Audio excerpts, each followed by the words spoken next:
بسم اللہ الرحمن الرحیم۔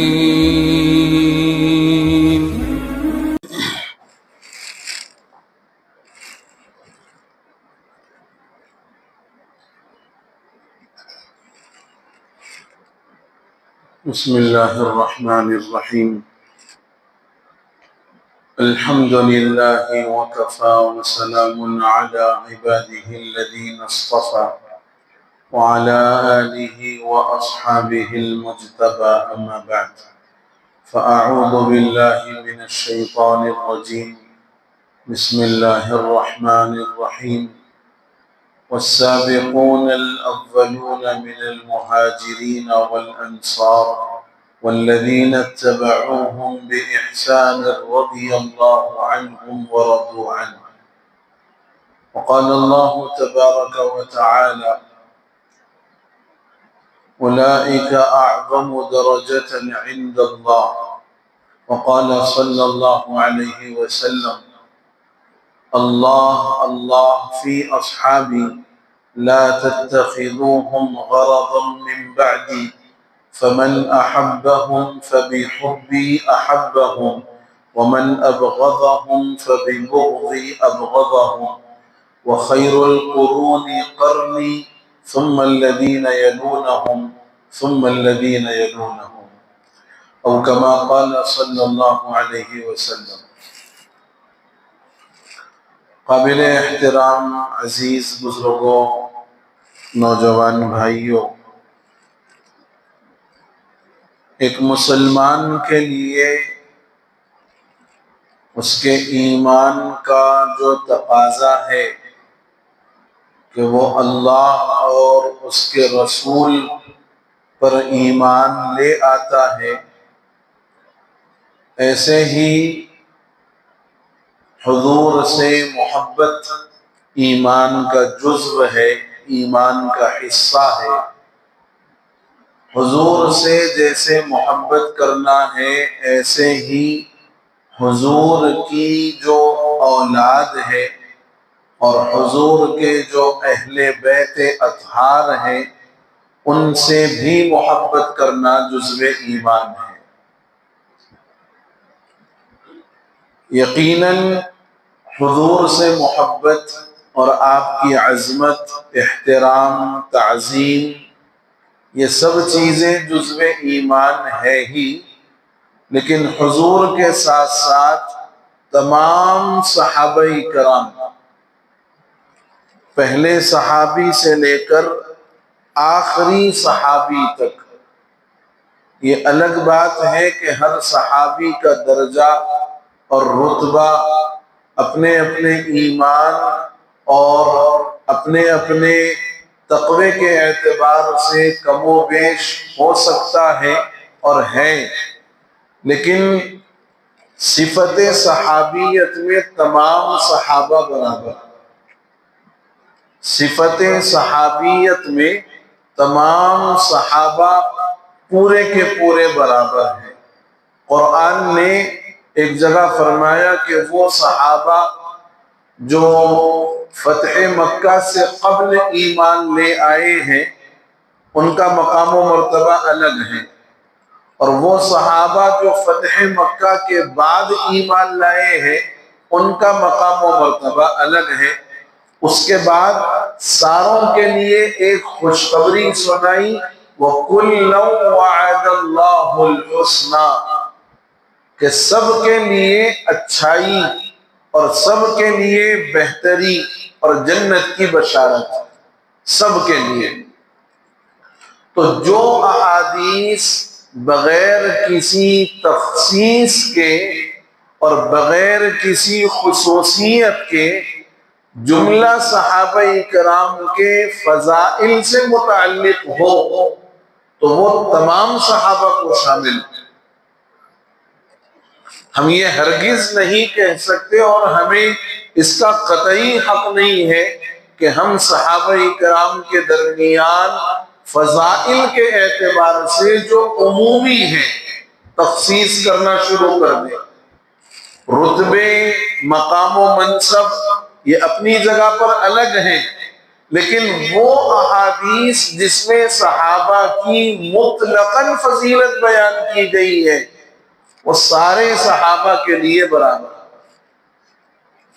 اس لیے کہ صحابہ وہ ہستیاں ہیں جن کو اللہ رب العزت نے براہ راست نبی رحمت صلی اللہ علیہ وسلم کی صحبت بافیض کے لیے منتخب فرمایا، اور حضور کے رخ انور کو دیکھتے ہوئے انہوں نے اپنی زندگی گزاری۔ کوئی آدمی دنیا کا چاہے وہ کتنا ہی بڑا قطب اور ابدال کیوں نہ بن جائے، صحابہ کے رتی برابر درجے کو بھی نہیں پہنچ سکتا۔ کسی بزرگ سے کسی نے پوچھا کہ حضرت امیر معاویہ رضی اللہ عنہ بہتر ہیں یا کسی اور بزرگ کا تذکرہ کر کے کہا کہ یہ صاحب زیادہ بہتر ہے؟ غالباً سیدنا شیخ عبد القادر جیلانی رحمت اللہ علیہ یا پھر حضرت جنید بغدادی رحمت اللہ علیہ کے بارے میں سوال کیا کسی نے کہ حضرت امیر معاویہ اور حضرت پیران پیر کے درمیان میں کون بہتر ہے؟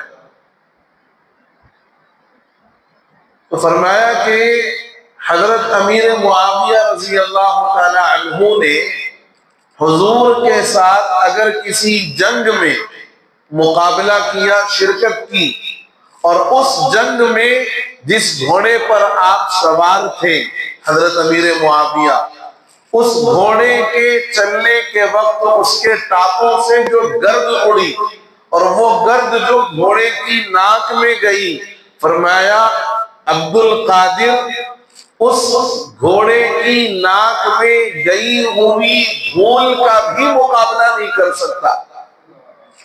امیر معاویہ تو بڑی عظیم شخصیت ہے۔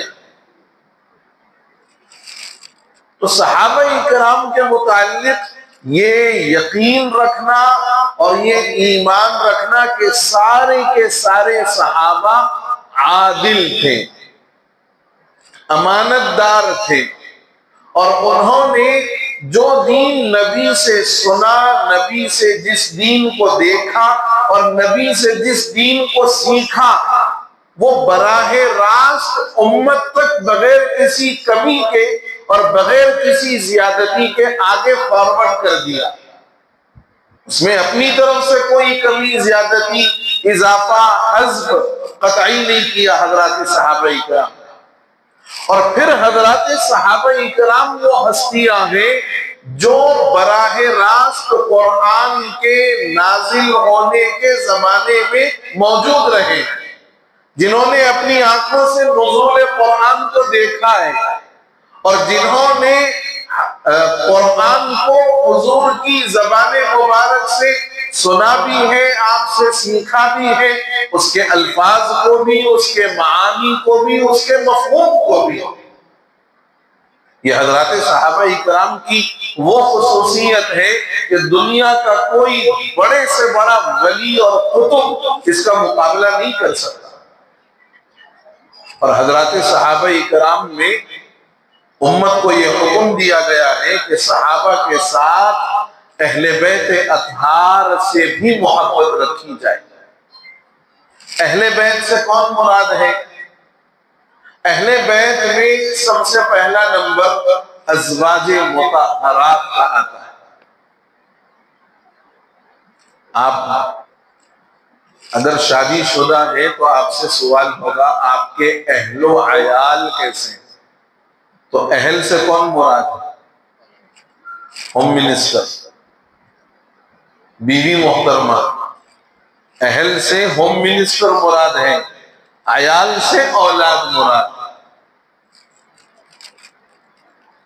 عیال سے اولاد مراد ہے، اور اہل سے بیوی مراد ہے۔ اہل بیت میں پہلا جو نمبر آئے گا حضور کے، وہ 11 ازواج مطہرات ہیں۔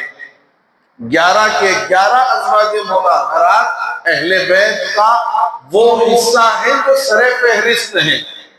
پہلے نمبر پر، اس کے بعد آپ کی ذریات طیبات، آپ کی اولاد جو ساتھ تھی یہ آئیں گی، پھر اس کے بعد خاندان بنو ہاشم یہ اہل بیت میں آئیں گے۔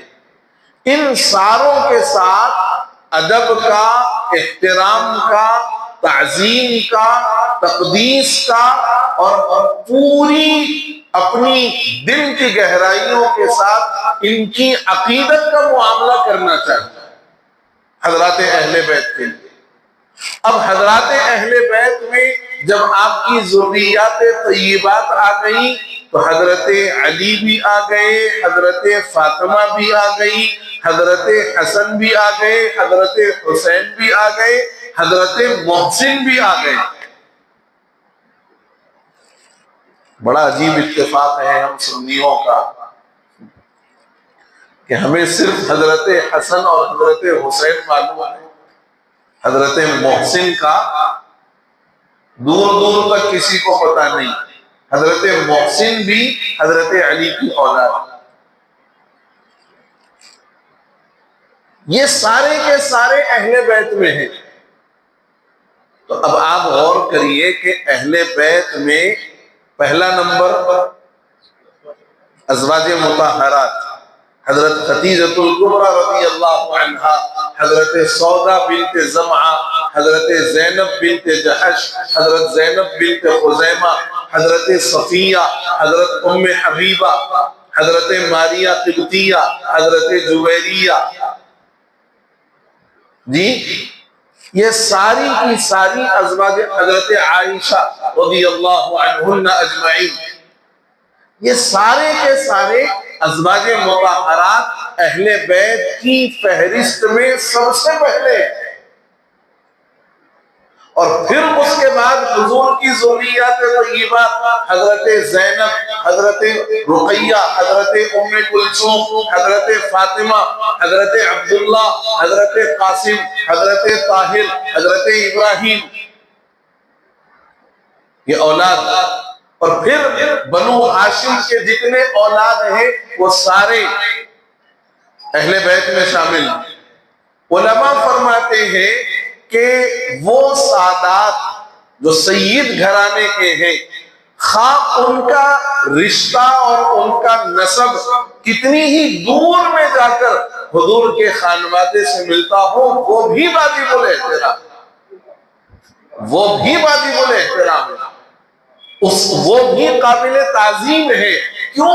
اس لیے کہ یہ سید گھرانے کا ہے، اور سید گھرانے کے ہوتے ہوئے جب ان کا تعلق اور ان کا نسب اور ان کا رشتہ حضور سے جا کر کے مل جائے گا تو یہ حضور کی نسبت کی بنا پر معزز ہو جائے گا۔ حضرت عمر رضی اللہ عنہ کا دور ہے اور بڑی مالی وسعت آ گئی، مال کی فراوانی آئی۔ اس مال کی فراوانی کی وجہ سے آپ نے چاہا کہ لوگوں کا وظیفہ مقرر کیا جائے، ماہانہ ان کو کچھ وظیفہ دیا جائے ان کے اخراجات کے لیے، پاکٹ منی۔ جیسے آج بھی عربوں کے اندر، عرب کنٹریز میں یہ چیز ہے کہ وہ وہاں کے جو باشندے ہیں اور وہاں کے جو متوطن ہیں، جو وہاں مولود بھی وہی کے ہوں، متوطن بھی وہی کے ہوں، ان کا حکومت سے وظیفہ جاری رہتا ہے۔ یہ حضرت عمر رضی اللہ عنہ نے شروع فرمایا۔ صحابہ کرام کے درمیان مشورہ ہوا کہ یہ وظیفہ مقرر کیا جائے تو بیس کیا ہوگا، کس بنیاد پر ان کو وظیفہ دیا جائے۔ صحابہ کرام نے الگ الگ رائے دی۔ ایک رائے یہ آئی کہ جو سابقین اولین ہیں، جنہوں نے پہلے اسلام قبول کیا، ان سے شروع کرو۔ کسی نے کہا کہ جو غزوہ بدر میں شریک ہوئے ان سے شروع کرو۔ کسی نے کہا جو تمام غزوات میں تھے ان سے شروع کرو۔ حضرت عمر نے فرمایا نہیں، شروعات ہوگی ان سے جن کا رشتہ حضور سے سب سے زیادہ قریب ہوگا، شروعات ان سے ہوگی جن کا رشتہ حضور سے سب سے زیادہ قریب ہوگا۔ اور پھر روایات میں ہے کہ ایک مرتبہ ملک یمن سے کچھ جبے آئے جس کو عربی میں حلہ کہتے ہیں۔ جبے آئے، لوگوں میں تقسیم ہو گئے اور سارے لوگ وہ جبے پہن کر مسجد نبوی کے اندر آئے، نئے نئے کپڑے تھے اور سب کے جو ہے جسموں پر نیا نیا جبہ اور حلہ ہے۔ سارے لوگ آ رہے ہیں، حضرت عمر سے ملاقات کر رہے ہیں، حضرت عمر کا شکریہ ادا کر رہے ہیں۔ اتفاق یہ ہوا کہ حضرت عمر مسجد نبوی میں ہے، حضرات حسنین کریمین اپنے گھر سے باہر نکلے، ان کے جسم پر حلہ نہیں ہے۔ حضرت حسن حضرت حسین اپنے گھر سے باہر نکلے، ان کے جسم پر حلہ نہیں ہے، جبہ نہیں ہے۔ وجہ اس کی یہ تھی کہ جتنے جبے اور حلے آئے تھے وہ سائز کے اعتبار سے اتنے بڑے تھے جو حضرات حسنین کے برابر نہیں تھے، بہت زیادہ لمبے ہو رہے۔ حضرت عمر بڑے افسردہ ہو کر بیٹھ گئے اور پھر فوراً اپنے خادم کو جو آپ کا کاتب بھی تھا اس کو بلایا اور کہا کہ یمن کے گورنر کو خط لکھنا اور کہنا کہ یہ عمر کے 2 بچے ہیں، اس عمر کے 2 بچے ہیں، ان کے لیے بھی فوراً ان کے سائز کے اعتبار سے جبے اور حلے بھیجو۔ فوری طور پر وہ خط بھیجا گیا، جتنی جلدی ممکن تھا ایز پر سون وہ جبے منگائے گئے۔ جب حضرات حسنین نے پہنا تو حضرت عمر کے دل کو قرار آیا۔ یہ حضرات صحابہ اکرام کا وہ طرز محبت ہے جو انہوں نے اہل بیت کے ساتھ اپنایا ہے، اور وہ انداز محبت ہے جو حضرات صحابہ نے اہل بیت کے ساتھ ہمیشہ کیا ہے۔ بے شمار واقعات ہیں۔ حضرت عمر رضی اللہ عنہ کا معمول تھا کہ حضرت حسن اور حضرت حسین، بالخصوص حضرت حسین رضی اللہ عنہ، جب بھی آپ کو نظر آتے تو سلام میں پہل حضرت عمر فرماتے۔ حضرت حسین تو بہت چھوٹے، سن 2 ہجری کی آپ کی پیدائش، مدینہ جانے کے بعد، اور حضرت عمر کبار صحابہ میں، یہ بڑے صحابہ میں، لیکن کبھی حضرت عمر نے یہ نہیں فرمایا تو چھوٹا ہے میں تیرے کو سلام کیوں کروں۔ آج ہمارے خاندانوں میں لڑائی ہے اس بات پر، میں بڑا، میرے کو آ کے ان سلام نہیں کرا، میرے کو دیکھ کے انجان مار کے نکل گیا۔ سلام کرنے والا اللہ کو بے انتہا پسند ہے، اور حضور نے فرمایا کہ سلام میں پہل کرنے والا وہ بندہ ہے جس کا دل کبر سے خالی ہے، تکبر سے خالی ہے، اور سلام کرنے کی فضیلت بھی ہے۔ تو حضرت حسین رضی اللہ عنہ نے ایک مرتبہ یہ طے کیا کہ آج عمر کو سلام کرنے کا موقع نہیں دوں گا، میں سلام کروں گا۔ تو حضرت عمر رضی اللہ عنہ وہاں سے آ رہے ہیں، اور حضرت حسین نے حضرت عمر کو آتے ہوئے دیکھا تو ایک ستون کے پیچھے جا کر چھپ گئے، کہا کہ ابھی بہت دور ہے، قریب آئیں گے تو نکلوں گا اور سلام کروں گا، قریب آئیں گے تو پھر نکلوں گا ستون کے باہر اور پھر سلام کروں گا، تاکہ آج عمر پہل نہ کر سکے سلام میں۔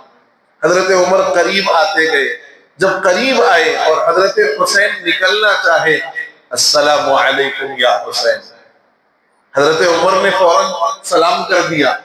حضرت حسین رضی اللہ عنہ کو بڑا تعجب ہوا کہ میں ٹھہرا اسی عنوان پر ہوں اور میں منتظر ہوں اس بات کا کہ حضرت عمر آئیں گے تو سلام میں پہل میں کروں گا، اور ادھر معاملہ الٹا ہو گیا کہ حضرت عمر نے مجھے بنا دیکھے سلام کر دیا۔ حضرت حسین نے ان کو پکڑا، پوچھا آپ کو کیسے پتا چلا کہ ستون کے پیچھے میں ہوں؟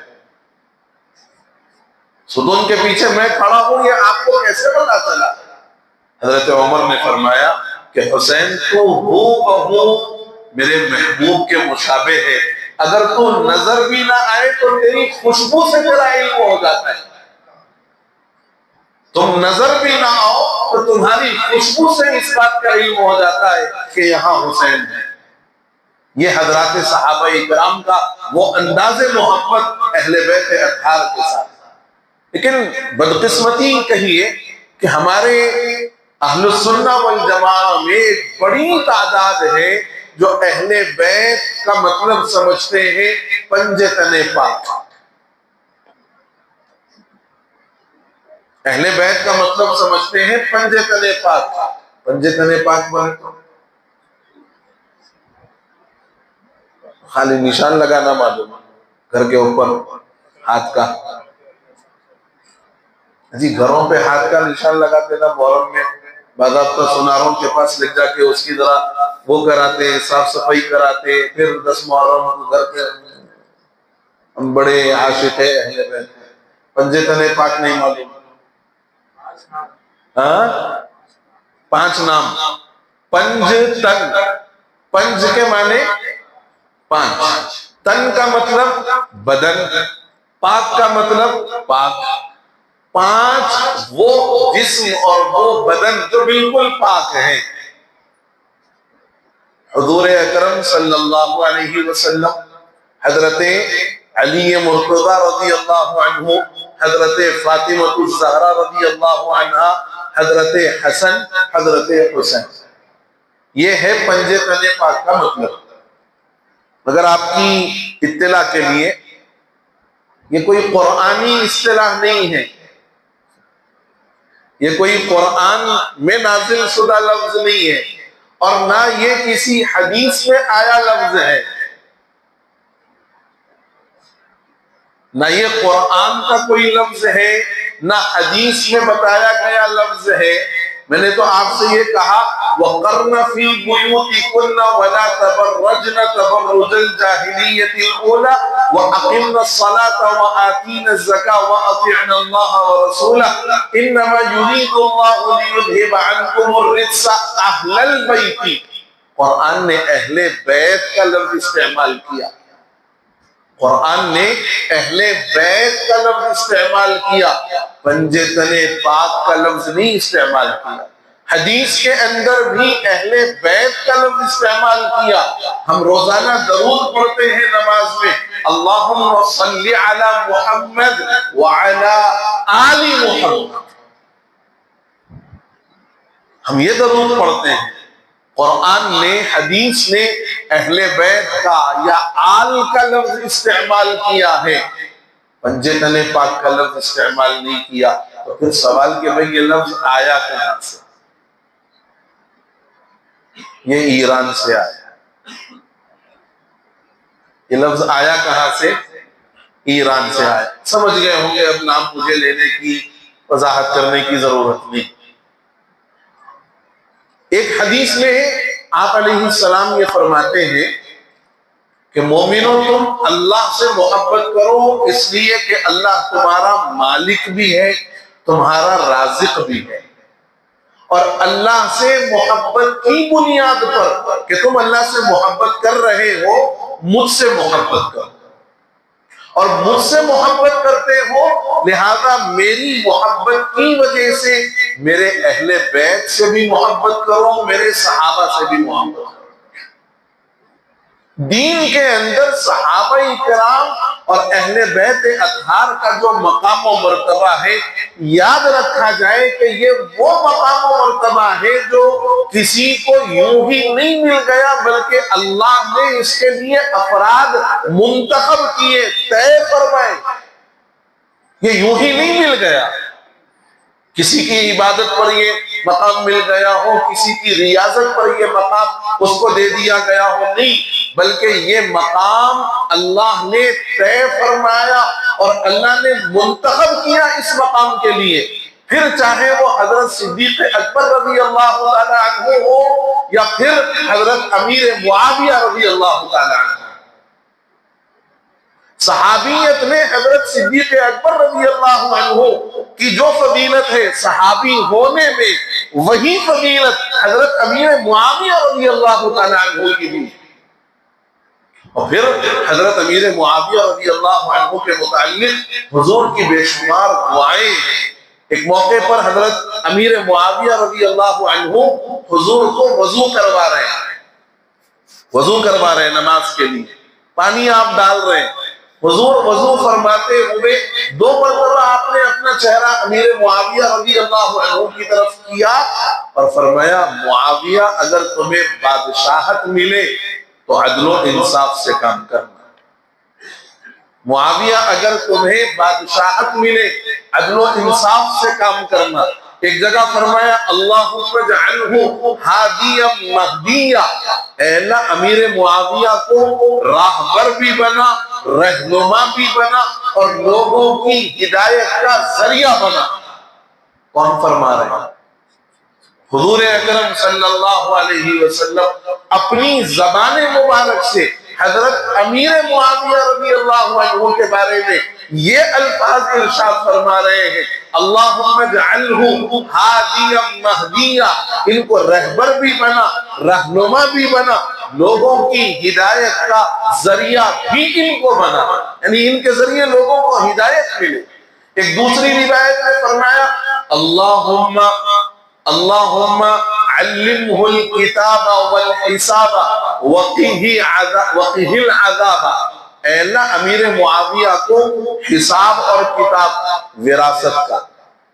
وراثت میں جس کو کتنے حصے ملیں گے، میاں کے انتقال پر بیوی کو کیا ملے گا، بیوی کے انتقال پر میاں کو کیا ملے گا، بیٹوں کو کتنا، بیٹیوں کو کتنا، عصبہ کو کتنا، ذوی الارحام کو کتنا، ذوی المحارم کو کتنا، یہ حساب کتاب یہاں یہ مراد ہے، ہمارا ایڈیشن سبٹریکشن نہیں، یہ مراد ہے۔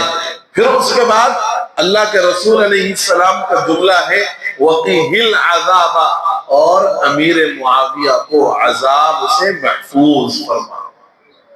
یہ دعائیں بھی اللہ کے نبی علیہ السلام، مگر بڑی بدبختی اور بڑی حرمہ نصیبی اس وقت ہندوستان کے اندر ایک علاقے کے کسی دور میں بڑے معزز عالم دین سمجھے جاتے تھے، اور کسی دور میں ان کا نام اگر کسی جلسے کے بینر پر آ جاتا تو جلسے کے کامیابی کی ضمانت بن جاتا۔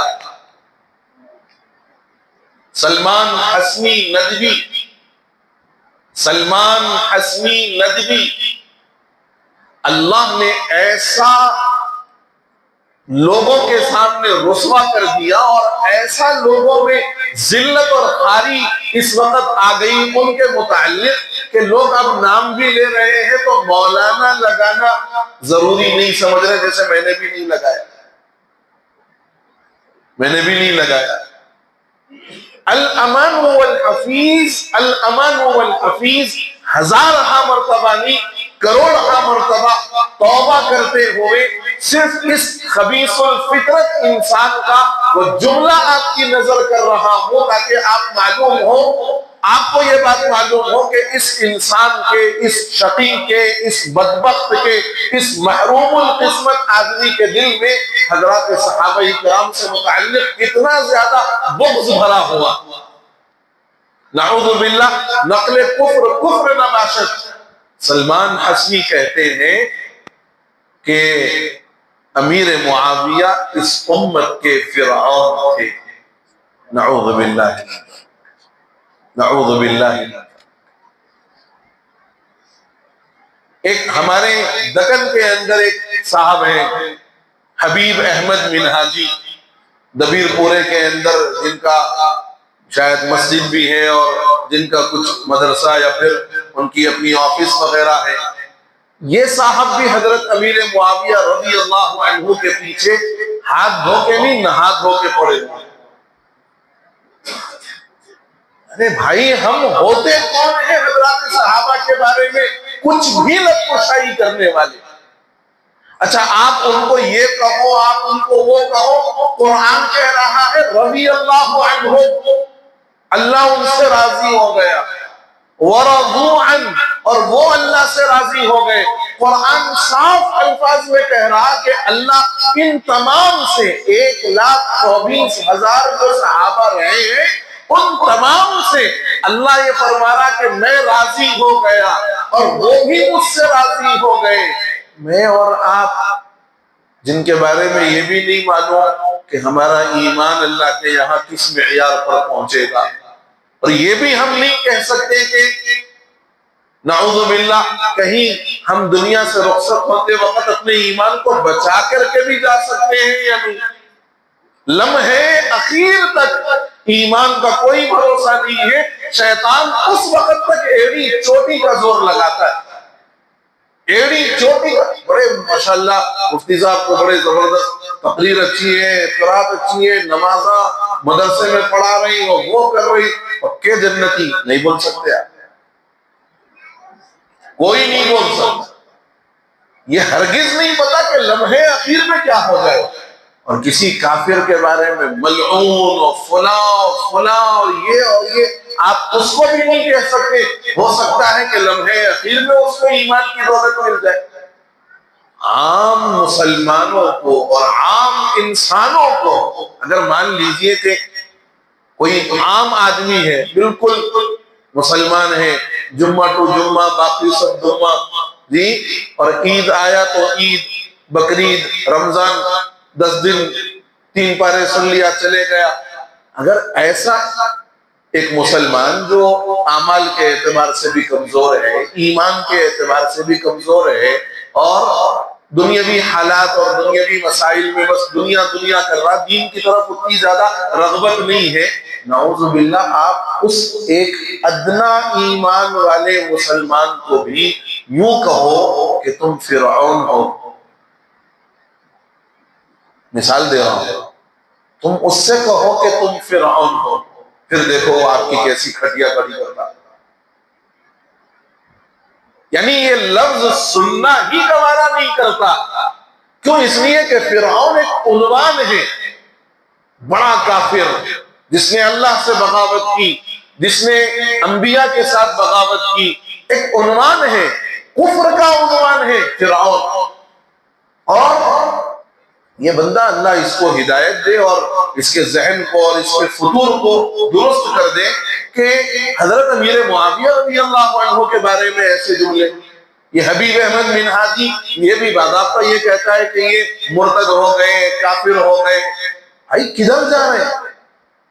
اور میں تو سوال صرف اتنا کرتا ہوں کہ ہمیں اور آپ کو کس نے یہ حق دیا کہ آپ ججمنٹ کریں ان لوگوں کے درمیان؟ ادھر ایک بڑے بزرگ انہوں نے کہا کہ امیر معاویہ رضی اللہ عنہ کے گھوڑے کی ناک میں جو دھول گئی، میں اس دھول کے برابر نہیں۔ یہاں بیٹھ کر بیان بازی ہو رہی ہے، تقریریں ہو رہی ہیں، اور باضابطہ اس پر دلائل دیے جا رہے ہیں۔ میرے بھائی یہ بات یاد رکھنے کی ہے، حضرات صحابہ کوئی اپنی مرضی سے صحابی نہیں بنے، اللہ نے ان کو صحابی بنایا۔ ایک حدیث میں ہے کہ اللہ نے اپنے نبی کی صحبت کے لیے افراد کو خود منتخب کیا ہے، خود طے کیا ہے، یہ اپنی مرضی سے صحابی نہیں بنے، اور جب صحابی بن گئے وہ واجب الاحترام ہے، وہ قابل تعظیم ہے۔ جب وہ صحابی بن گئے بس بات ختم ہو گئی، ان کے لیے اللہ نے فرما دیا رضی اللہ عنہم ورضوا عنہ۔ اب چاہے وہ ابو سفیان کے بیٹے ہوں، چاہے وہ ابو جہل کے بیٹے ہوں، چاہے وہ کسی اور کے بیٹے ہوں، اس سے ہمیں کوئی واسطہ نہیں ہے کہ وہ ابو سفیان کے فرزند ہیں۔ حضرت ابو سفیان بھی تو صحابی ہیں، ابو جہل کے بھی بیٹے ایمان لے آئے، اکرمہ ابن ابی جہل، وہ بھی تو صحابی ہے۔ لوگ اپنی سستی شہرت کے لیے حضرات صحابہ جیسی مقدس ترین پاکیزہ ترین ہستیوں کو نعوذ باللہ ہدف ملامت بنا رہے ہیں، نشان ملامت بنا رہے ہیں۔ ان کے حق میں بس یہی کہنا چاہوں گا کہ اللہ ان کے فطور کو، ان کے دماغ کو اور ان کی اس خباثت کو اللہ تعالیٰ صاف کر دے، اور امت کو ان فتنوں سے محفوظ رکھے، اور اللہ تعالیٰ ہم مسلمانوں کو بطور خاص تمام صحابہ کرام کے ساتھ ادب کا، احترام کا، تعظیم کا، تقدیس کا، اور ان کی عظمت اور ان کی رفعت کو جان کر ان کے مقام و مرتبے کو سمجھنے کا اللہ ہمیں موقع نصیب فرمائے، اور اس کو اپنی زندگیوں کا حصہ بنائے رکھنے کی توفیق عطا فرمائے، اور ساتھ ہی ساتھ حضرات حسنین کریمین اہل بیت اطہار ان کے لیے بھی اپنے دلوں کے اندر بے پناہ عظمت اور محبت رکھنے کی اللہ ہم سبوں کو توفیق عطا فرمائے. آمین یا رب العالمین. وآخر دعوانا ان الحمد للہ رب العالمین.